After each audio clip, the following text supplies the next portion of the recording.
All right, everybody, it is 8:30 p.m. here on the East Coast, so we'll get started right on time. Everybody is on mute, but when the time comes for question and answer, I'll ask you to press the number 2 on your keypad so I can call on you. My name is Waboy, and I am one of the Citizen Empowerment Coordinators at American Promise. And I'm joined by the other Citizen Empowerment Coordinator, Azer Cole. What's up, Azer? Hey, Waboy, and hey, everyone. Thanks for being here. Thank you, Azer. For all of you that don't know, Azer's a little bit under the weather, but he is still here, and just so great to have you. But as Citizen Empowerment Coordinators, we talk with people every day about what they can do to contribute to this growing, exciting, and needed effort to get big money out of politics and make our elected officials responsive to people and not profits. So thank you all so much for being here to learn about our movement and how you can help. So here's a quick overview of what we're going to go over in the call. Azer is going to give you some quick informational info on American Promise, sharing how and why Jeff Clements founded American Promise. We'll talk about the constitutional amendment process briefly and explain where the 28th Amendment fits exactly into this process. We'll describe how APAs, or American Promise Associations, work and give examples of American Promise members who have emerged as leaders of their own, of local groups, and share a little bit about what they've been doing. We'll also hear from Johannes Epka, who is the American Promise Counsel, who's going to talk about the problem of money in politics through a legal lens, explaining how it's up to the people to correct a couple of misguided Supreme Court decisions. And then after that, we'll have what I'm hoping will be a very thorough Q&A session before taking it back to see who would like to have a one-on-one call from either me or Azer to see if you'd like to begin launching an APA in your community, which is something we'll support you with every single step of the way. So with that, I'll turn it to you, Azer. Thanks so much, Waboy. And I'm just going to start by giving some background on American Promise as an organization. So Jeff Clements, who is the president of American Promise, served as the Assistant Attorney General in Massachusetts in the 90s and was part of a team of lawyers litigating against global tobacco corporations, where he witnessed firsthand how using the legal argument that corporations should enjoy the same First Amendment rights as people, how corporations were increasingly able to change federal and state laws in favor of a wealthy few at the expense of the majority Americans.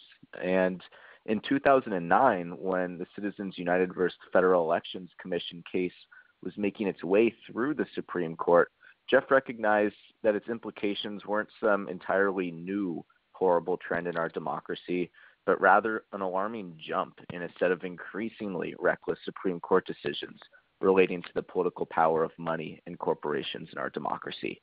He filed an amicus brief on the case, laying out the dangers of striking down over a century's worth of campaign finance law, all under the premise of free speech. And you all know how the court went. It was a 5-4 decision ruling in favor of Citizens United. And Jeff then spent the next couple years heavily involved in the movement to win a constitutional amendment. He published his book, Corporations Are Not People, Reclaiming Democracy from Big Money and Global Corporations, in 2012. And by 2016, 6 years after the Citizens United decision and 6 years into the movement to overturn its effects, Jeff figured that the way he could continue to serve this movement was by starting American Promise, an organization fully focused on winning the 28th Amendment.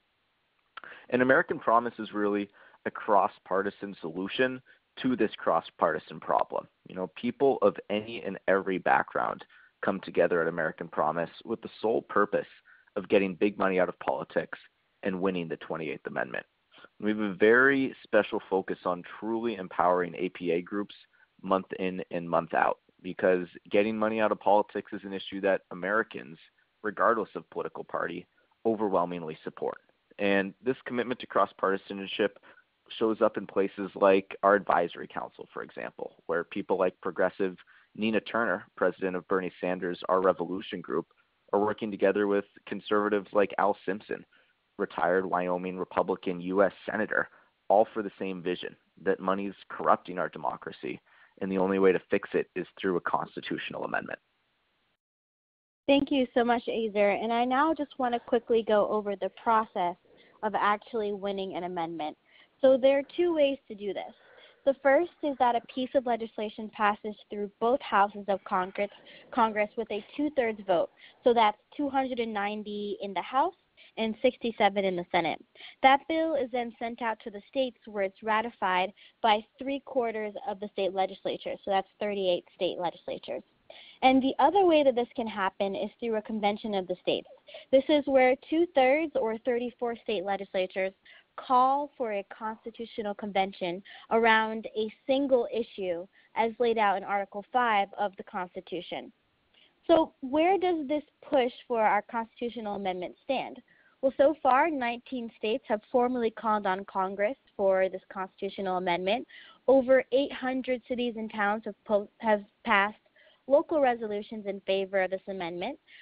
There are 177 members of Congress, 134 in the House and 42 in the Senate, that are currently in favor of this amendment. And most importantly, Americans, regardless of their political affiliation, know that our democracy is not working as intended and that money's outside political influence is much to blame. I'm now going to kick it back to Azer to explain about how we're starting and empowering APAs around the country that are really engaging Americans to step up and fight to reclaim our democracy. Thanks for that, little boy. And, it's good to know the nitty-gritty process for winning a constitutional amendment. But, the bottom line is we need votes, not money, to once again be our democracy's political currency. And we've got to ask ourselves the question, what can we actually do? We've got to work together with people around us, engaging with elected officials, the media, and the general public, all around the need to get money out of politics. At American Promise, supporting this type of citizen action is what we're all about. So this is really the process. Say you want to learn more about starting an APA in your community. Let Waboy or myself know that you're interested. We'll set up a call describing this process and, describe the support that we give groups every step of the way. And we'll ask you to get 3 or 4 or 5 or 6 friends together who also care about money in politics, getting money out of politics. And myself or Waboy will have an hour-long Skype call with you guys. We'll talk about American Promise organizationally, historically, how our country's gotten to this point, and most importantly, tangibly, what people can actually do to fix our democracy. And at the end of the call, we'll find out from each of the attendees, how many people do you think you'd be able to invite to a launch meeting? A launch meeting is a really fun, inspiring event where Waboy or myself comes out to wherever you are in the country, leads a discussion, sort of an elaboration on this call that we're having tonight about what is it people can do specific to where you are in the country to help win the 28th Amendment. In the past, anywhere from 10 to 40 people have typically shown up at these events, and typically a strong group of 10 or 15 leave the meeting as members of your new American Promise Association. The next step is Waboy or myself leads the group through 4-part new group trainings. These are 4 meetings, typically once every other week, where we go over the issue, connect with one another, and strategize locally around how to best engage elected officials, the media, and the general public all around the need to win a 28th Amendment to get big money out of politics. And it's not unusual for an APA to have a meeting with their member of Congress or their aide by the end of these trainings. People are reporting taking actions they've never taken before and seeing themselves in a whole new light, seeing themselves really as change makers. And I just want to give a couple examples of APAs that are currently in action. There's Ellen Bush, who's the leader of the Port Clinton, Ohio APA, and she's taken on the task of engaging with her Republican state representative, where she recently had her first meeting with him and was promptly invited for a follow-up that same week, this time spending the entire day talking with him about the need for a 28th Amendment at the Ohio State House. And there's someone like Oshana Osofsky, who's the leader of the Southern New Jersey APA, and she's taking on the task with her group to make sure candidates running for public office support the 28th Amendment to get big money out of politics, where they recently sat down with congressional candidates William Cunningham and Sean Thom in New Jersey, who both signed the candidate pledge, which the group presented to them. There's someone like Dan Coy, who's leader of the APA in Naperville, Illinois, and he just continues to present to local groups explaining the impact of dark money across all facets of everyday life. And him and his team have created a fantastic PowerPoint presentation, really elaborating on some real-world examples and illuminating the problem, which groups have found particularly useful and are using all across the country. So those are really just a few of the thousands of examples of people stepping up, leading by example, and making sure that our elected officials respond to people and not profit. And I'm now really excited to turn it over to my coworker Johannes Epka, who is the American Promise Counsel, and he's going to talk a little bit further about this problem, specifically through a legal lens. Hey, Johannes. Hey, Azer. Hey, Boy. Thanks, and thanks everybody for joining the call tonight.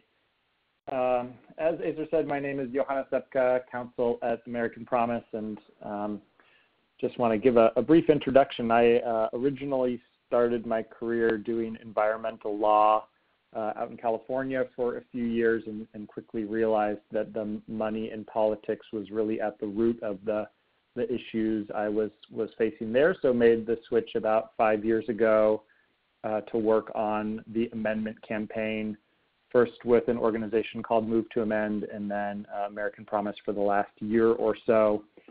And I don't know how much time I have on this call. I won't drone on and give a long history lesson of campaign finance or give everybody all of the nuance about campaign finance regulation in this country and Citizens United.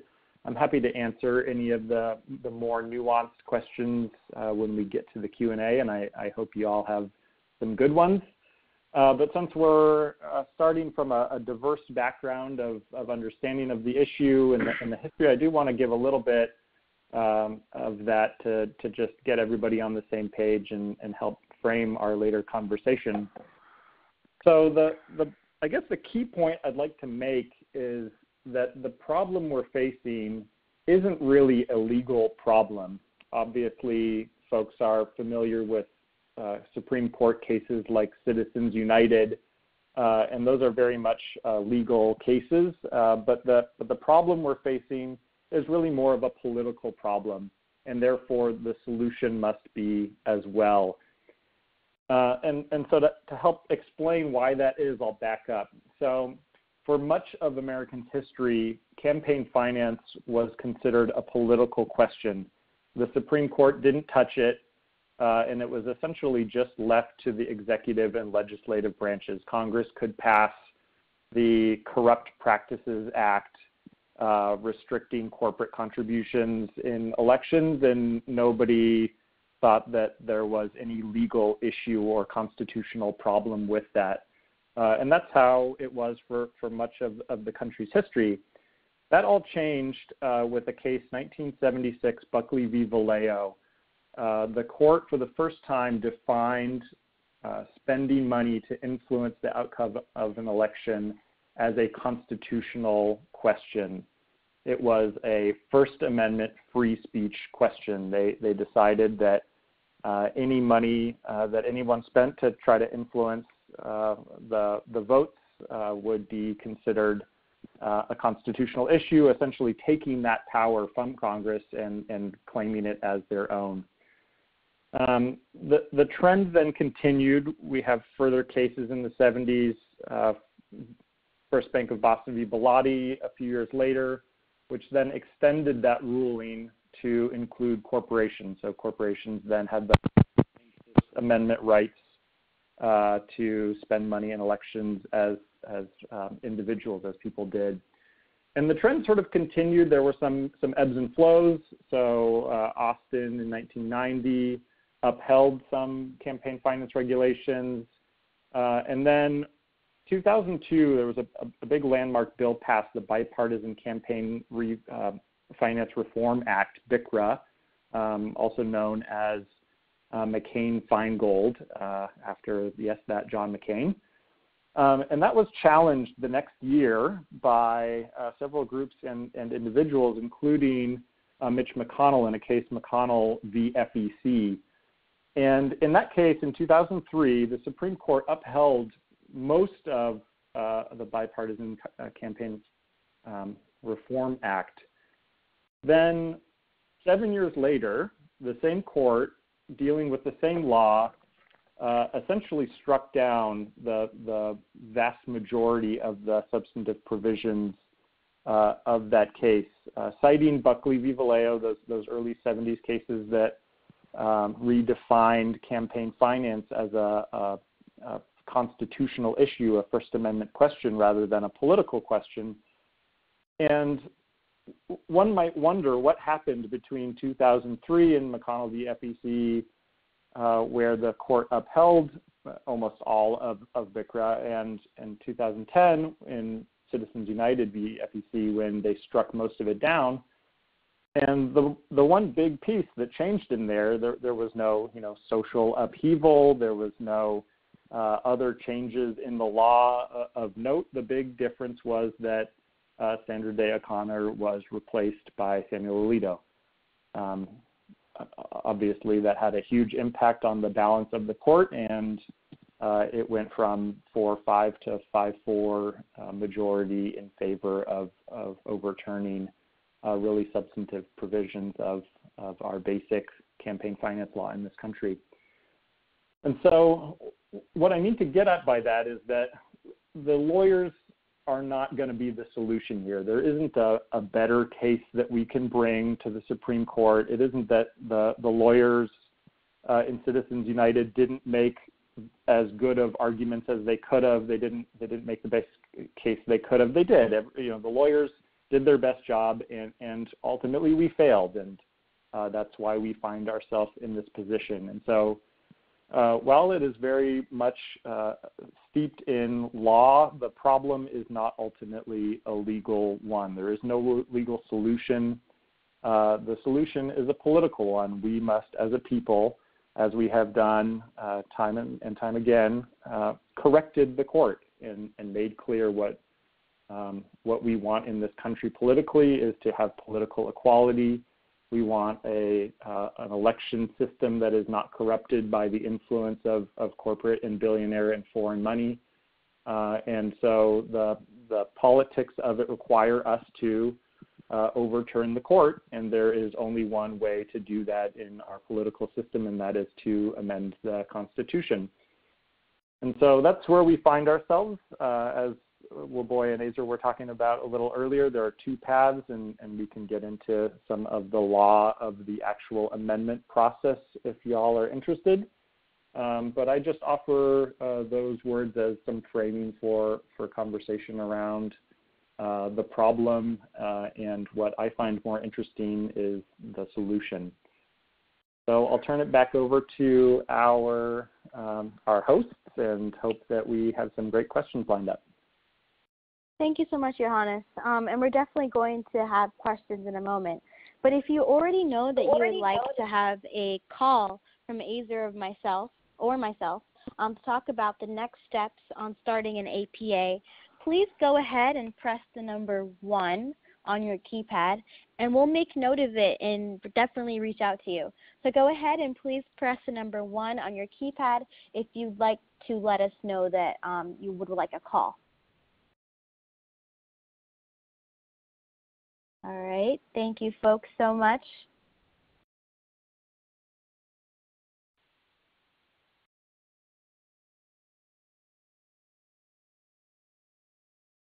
Excellent, thanks guys. And again, we'll ask this again at the end of the call, but now if anybody does have a question, please press the number 2 on your keypad and I'll call on you. And we're looking specifically for questions that'll help clarify steps needed to start an APA. So please go ahead and press the number 2 on your keypad and I will call on you. All right, looks like we have Monique. Monique, you're unmuted. What's your question?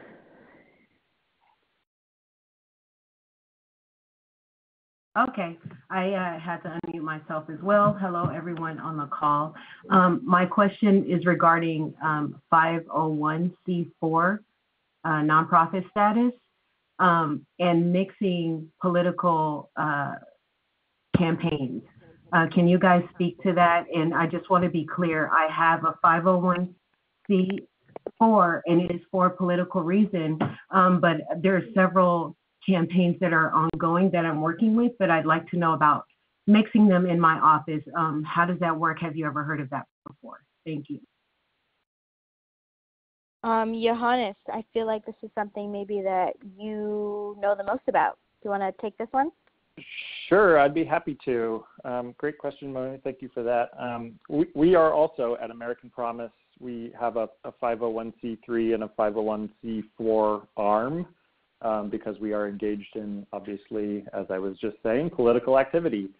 And there's nothing wrong with that. You know, everybody is, should get involved in politics, and this is the tax-deductible way to do so, or nonprofit way to do so.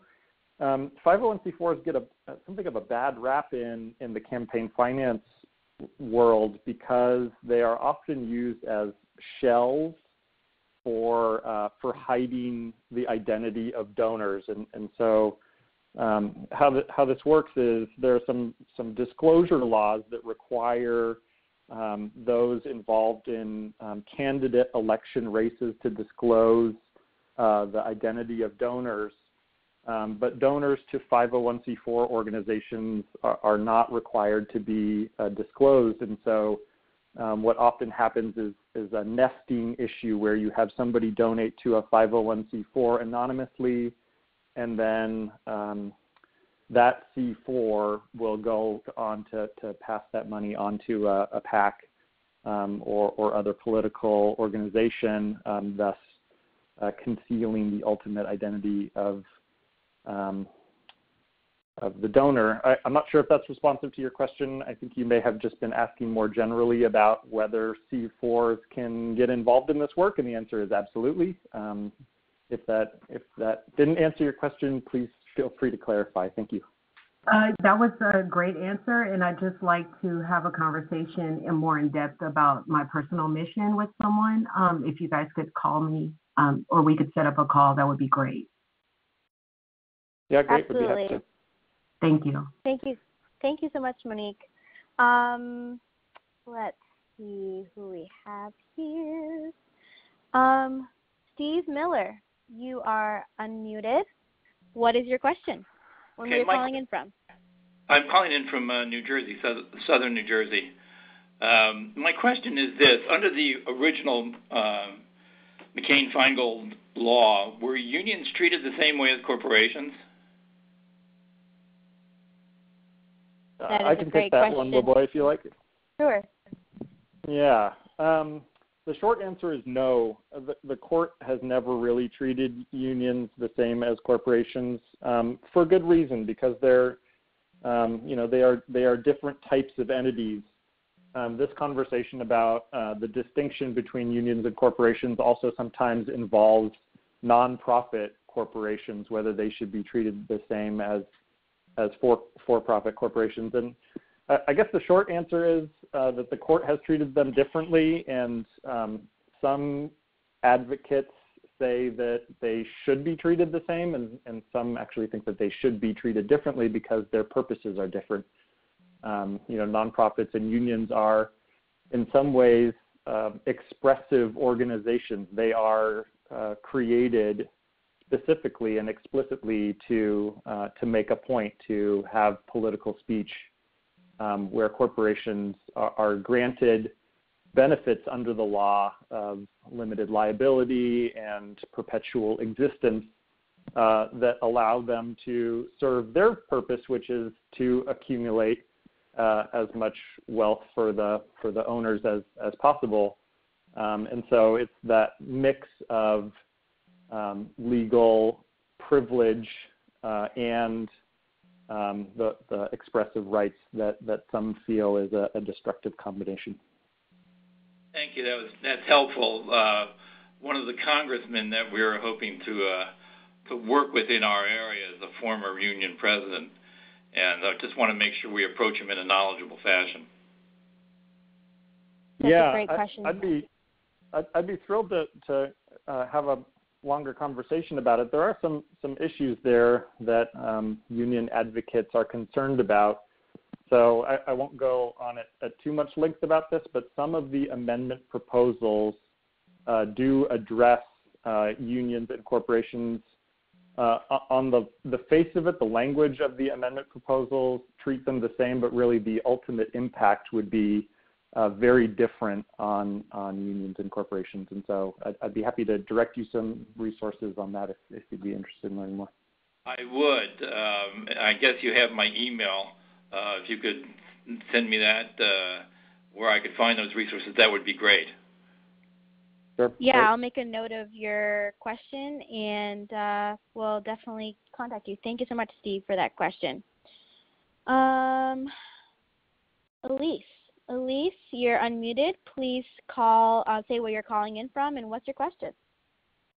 Yes, this is Elise Mysells. I'm calling from Land O'Lakes, Florida. I actually represent a coalition group. We are currently working with Represent Us as well as Wolfpack in combination to this important issue. I was curious as to what it was that your organization could indeed offer our group as far as promoting this issue further in our local community. Yeah, that's a great question. I think what we can offer is, of course, our really cross-partisan approach. That's something that's really, really important to us. And just being able to speak to people on all sides of the political aisle about this issue in a way that not only appeals to them, but shows them that it's evident that this is an issue that all Americans are able to agree on, which is quite rare, and something that is really instrumental and important to our democracy. Azer, do you have anything that you want to add to that? Yeah. Well, yes, actually, I was actually looking at your tactics and how it is that you are going to be promoting this exercise to get this the 23rd Amendment. I was actually looking to find out more information as to how it is that we can promote that in our local community. Right. Yeah, absolutely, Yeah. Elise. And I think what might be helpful to start is connect you with some really looped in Dynamic American Promise members already working in Florida who would certainly know the local lay of the land a little bit better. I'll be happy to do that in a follow-up email afterwards. But yeah, just in terms of tactics, would be happy to have a further conversation with you talking about, ways to really talk about this issue without erecting any partisan divides. I'd imagine you're familiar with it in approaching politics through the lens of money and politics. But I think that's definitely a conversation which, could take a long time or a longer time, and would be happy to follow up with you offline later about. So thanks so much. Yeah, thank you so much for that question. Dave, you are unmuted. Where are you calling in from, and what's your question? Hi, I'm calling from upstate New York. Question on the amendment languages. I know you mentioned earlier 19 states apparently have had success in their legislatures. Has there been coordination of language? Does it have to be the same language from state to state? And this gets back to, I think, something maybe that the prior caller didn't say explicitly, but there are different strategies on this. And I know the Wolfpack strategy has tried to use a very consistent language for a closed convention. And then, Johannes, I know I think you were actually working on the amendment language itself. How does that, if at all, coordinate with how folks are approaching state legislatures, their state legislatures, in terms of the amendment language and the request to an individual state legislature? Yeah, I can take that, Boy and Azer. That makes sense. The 19 state resolutions are all essentially unique. There is some overlap in language. Some have been modeled after previous resolutions, but I don't think that there are any two that are identical, and that's okay. I think that as you identified, the one context where that makes where that's most important is in calling for a convention of the states, and that is one of the many unanswered questions about that process, whether the calls need to be identical or how closely related they need to be considered the same. And there's a ton of academic writing and research that lands on both sides of that debate. There are folks that say you can't limit a convention to a single issue, and there are those that say you can, but it has to be absolutely identical language. And I think that Wolfpack is right in taking that approach. To answer a little bit of the previous question and maybe shed a little bit more light into this one, in Wyoming, we are working closely with Wolfpack folks there to put the question of a convention on the ballot there in Wyoming. And that language isn't exactly the same because it obviously isn't coming out of the legislature and therefore takes a slightly different form. And so our approach is any advancement of this issue in the public and the political sphere and the media, the grassroots conversations around this is positive. We don't see any harm in moving all of the amendment proposals forward at the same time because we don't see them as being in conflict with each other. They all advance the same cause, and we are happy to support the convention calls, but we are also happy to support resolutions like have happened in most of the states to just put that pressure on Congress. And the specific language for those is only important if you're advocating for only one of the amendment proposals, but as American Promise supports all of them, they're all helpful to us. And so we can go into any of the elected officials in DC on Capitol Hill from any of those 19 states and say, look, your constituents want this, your state legislature has called for this, has called upon you to do something about it, step up and sign on to at least one of the amendment proposals, ideally multiple of them, and the resolutions give us support to do that in whatever the language is on those. I hope that's responsive. Absolutely. Thank you so much, Johannes. Again, if you have a question, just press the number 2. And again, these are great questions about background, but we want to bring it back to how you can engage your elected officials and your community on passing the 28th Amendment. So if you have a question on starting an APA in your community, please press the number 2, and I will definitely call on you.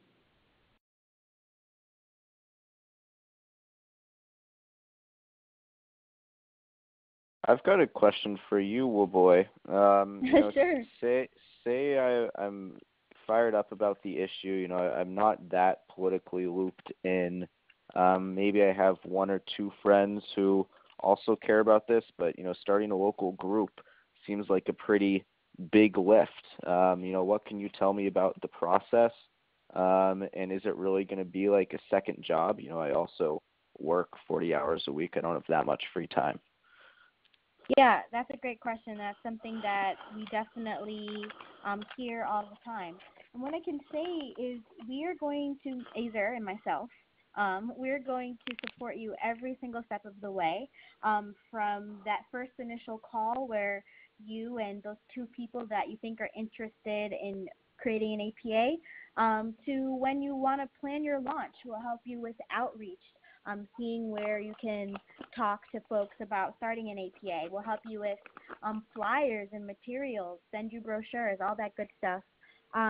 But most importantly, we'll empower you to make these changes on your own. We'll empower you to become better advocates and become better citizens in a democracy that is actively working to better itself through the 28th Amendment. And no, it's not going to be a second job, and we don't really see it as a job. It's a privilege to be able to work in a country that you're able to have some influence and be able to influence your elected officials in such a positive way. But with that being said, there is a time commitment, of course.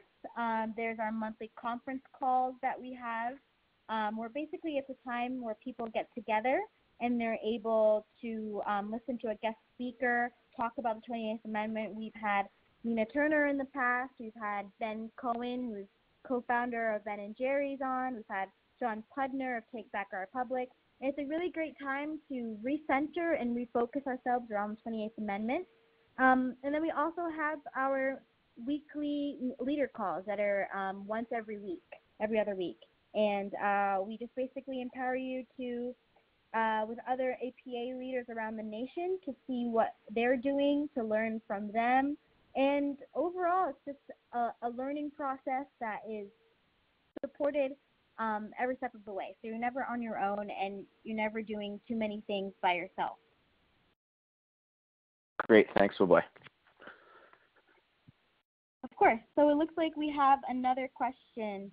Leon Johnson, you are unmuted. Where are you calling in from? What's your question? Yes. Why hasn't anybody said anything about the American Legislative Exchange Council? This is our real enemy. Yep, I can take the start of this one, boy, and fill in any parts I've missed, Johannes. But you're referring to ALEC, I believe. Yes. Sort of policy institute. Pretty non-apologetically funded by radical, libertarian, deep-pocketed interests. Notably the Koch brothers, which have been pretty aggressively pushing far-right free market ideology upon, mostly state legislatures, really engaging in the local level, engaging in the courts, talking about the evils of, regulation in any way. Money is speech. We can't regulate what money politically is, because that is one step closer to socialism or worse, communism. This is some of the rhetoric being used at ALEC, and it's very much a great example of the problem where ALEC isn't supported by a whole lot of Americans. It's supported by a small minority of incredibly wealthy business interests, which sort of epitomizes the problem that we're, fighting against. It's really a microcosm of, the majority of Americans wanting one thing, a small handful of rich, deep-pocketed donors wanting another, and Supreme Court decisions, favoring this small minority over this vocal majority. That's really sort of at the heart of why we're pushing for this constitutional amendment. So I think that's a really important point to bring up. Johannes, I don't know if there's anything you'd like to add, but it's certainly an interesting layer to this, and certainly a very real and active villain in this political landscape. Yeah, I think the only thing that I would add is that American Promise we're not ideologically diametrically opposed to ALEC. We have members who are advocates of free markets and actually support a ton of the legislation that ALEC is pushing. What we are very much opposed to is the tactics that they use to get that legislation passed. As Azar said, it's completely undemocratic. This is often legislation that is very opposed by constituents in the states where they're pushing it, but they get the corporate backers and the legislators in the room together, and the tactic that they use of campaign contributions to increase quote unquote access and influence. This is all just code for they are buying legislation, and that is ultimately what we are very much opposed to. So thank you for bringing that up. Yeah, great question. Steve, you are unmuted. Where are you calling in from, and what's your question? I am calling in from Santa Fe, New Mexico, and certainly enjoy this dialogue. I am started a thing called Fix It America, and am working closely with American Promise. So just coincidentally, I thought it might be helpful for some of the people considering joining what you guys are doing. We just, with the help of a number of organizations, passed actual language, so a drafted amendment from fixitamerica.org in New Mexico, and tomorrow in New Hampshire that amendment will be on the House floor. Also, we hope to receive a vote. We'll see what happens with the procedural gymnastics that are going on. But American Promise and your comrade Ben Guptas has been really instrumental in doing what is really sometimes hard to do, and that is when we're moving state by state with the 50-state strategy, simply to activate people. So the organization there in New Hampshire has been very active, getting a hold of representatives, giving testimony at hearings, and really making it possible for this amendment to advance. So it's just sort of a appreciation moment. I wanted to get on the phone and appreciate what American Promise is doing by putting together coalitions of people like those on the phone right now in order to activate various things that are already beginning to gain movement and make a difference. Thank you so much, Steve. That's really nice of you to say. And to toot your horn a little bit, New Mexico just passed a really incredible resolution, and you all have really been leading the work toward the 28th Amendment in 2018 particularly, and the work that you guys have been doing has been inspiring to us as well. So thank you for what you've been doing as well. All right. Well, anyway, thank you for that. Just saw the notice, and I thought it'd be interesting to hear the conversation, and it has been. Thanks, Steve. If anybody else has a question, just press the number 2 on your keypad, and I will call on you.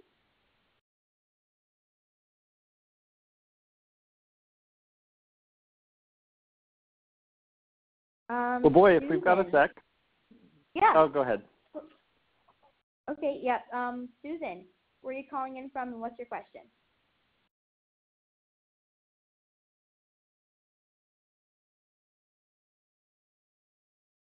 Susan, you are unmuted. Can you hear me now? Yes. Okay, sorry. This is Sue from Boston. And I was wondering if you could give us an idea of what are some of the activities the APAs do and how they actually influence or help in the process. Yeah, that's a really great question. There's lots of things that APAs do. So after you've completed your 4-part new group training, it's very common that you have maybe sent a letter to the editor or have sent in an op-ed, or you've also contacted your elected official and trying to get some meetings going on establishing a relationship. Maybe you have tried to push out our candidate pledge, which is something that we are really pushing this year, especially as midterm elections are coming up, where basically it's a pledge that that a candidate will sign saying that they will not accept PAC money and that they're committed to all and any work towards the 28th Amendment. APAs have also held outreach meetings, which have been really, really fruitful, going to different events or to other organizations, talking about what they're doing in their APA. That's been really awesome as well. We've had APAs also host events where we've had guest speakers come out, increasing awareness around the issue, getting more support in the community.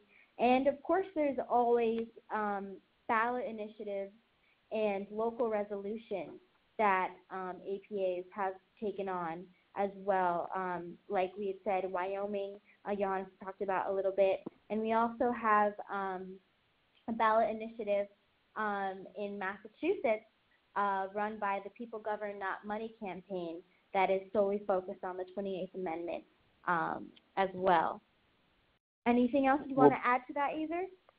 Yeah, thanks for asking, Boy. I think that's the right question to ask. And, APAs, you did a great job, Boy, of listing out, all these individual things APAs as groups are working on. They're working sort of zoomed out at figuring out how to most strategically engage in their community. And in those 4 trainings, we sort of run through the civic playbook detailing, all the different tools that are available to the APA and what makes the most sense. But at the same time, what's really fun about these groups is, the group is figuring out how to most effectively work, with each member and figuring out, well, Mary really has a knack for scouring the newspapers and getting tie-ins to local events to write letters to the editors to.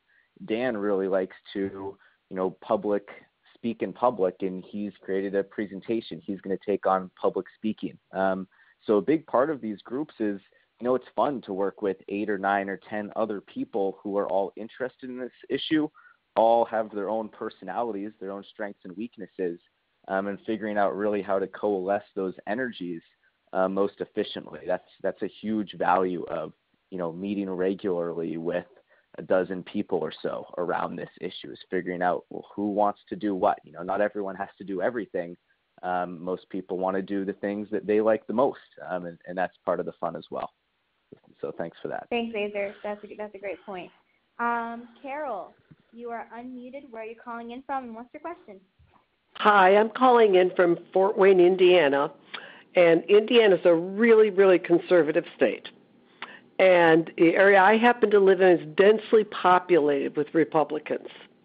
I wanted to know if there was a place where one could put their name in if somebody else was interested in starting a PAC in this area, that they would know who to contact that was interested in being part of a PAC.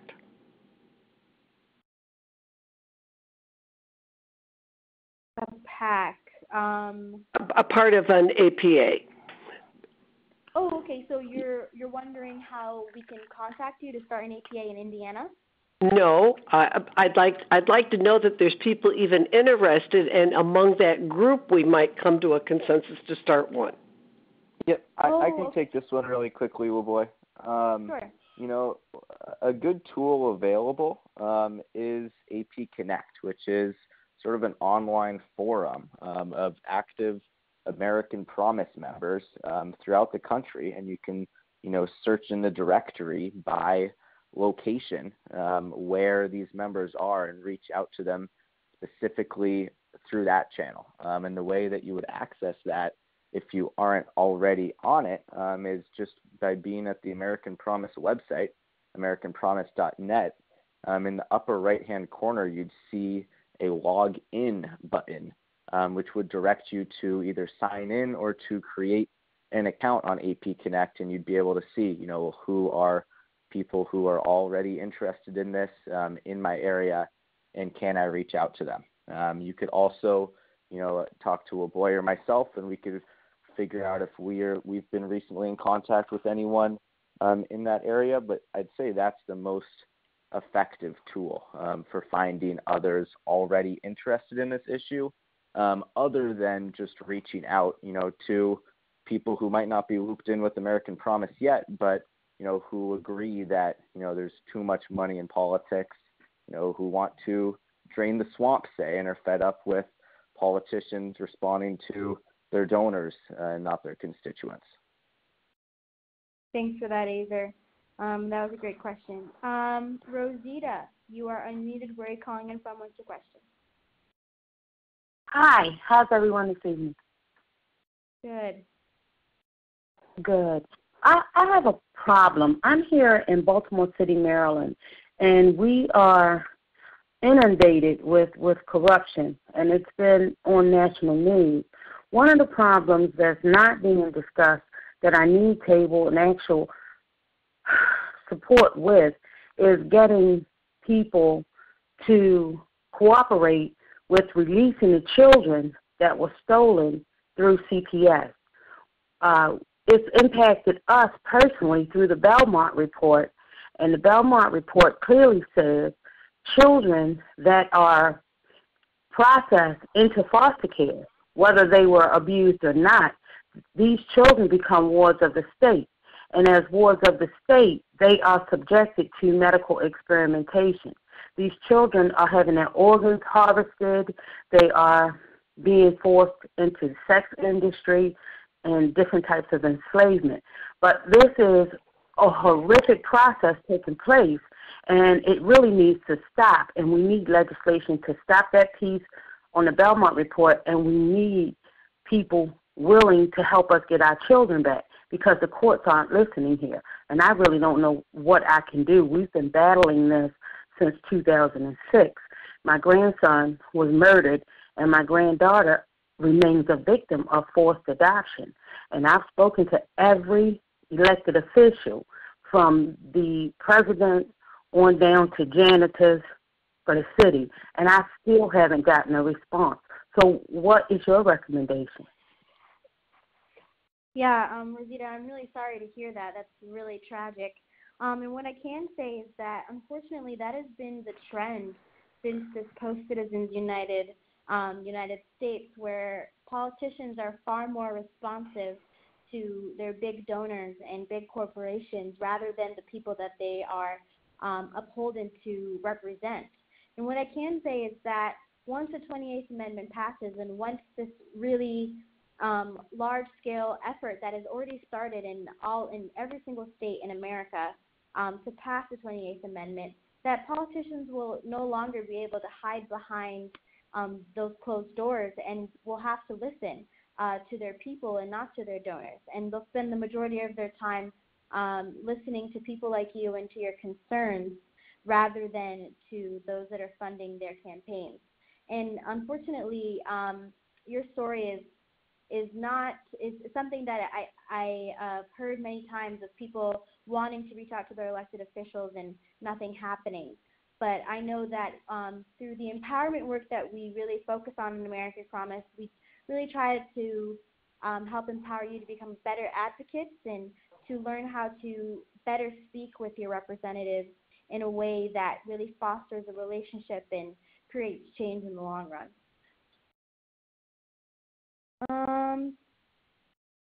If you have a question, press the number 2. Not seeing any new questions, but again, we'll try to keep it focused on how you can start an APA.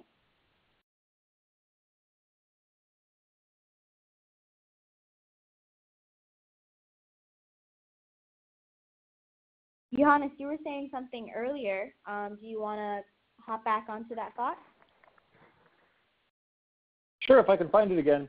Oh, it was just to, it was a combination of some comments. Steve wanted to engage in some mutual appreciation, really like the Fix It America Amendment, because, and this ties back to a point earlier, the Fix It America Amendment includes a provision that most of the other, or I probably say with some confidence, none of the other amendment proposals address, which is the issue of gerrymandering.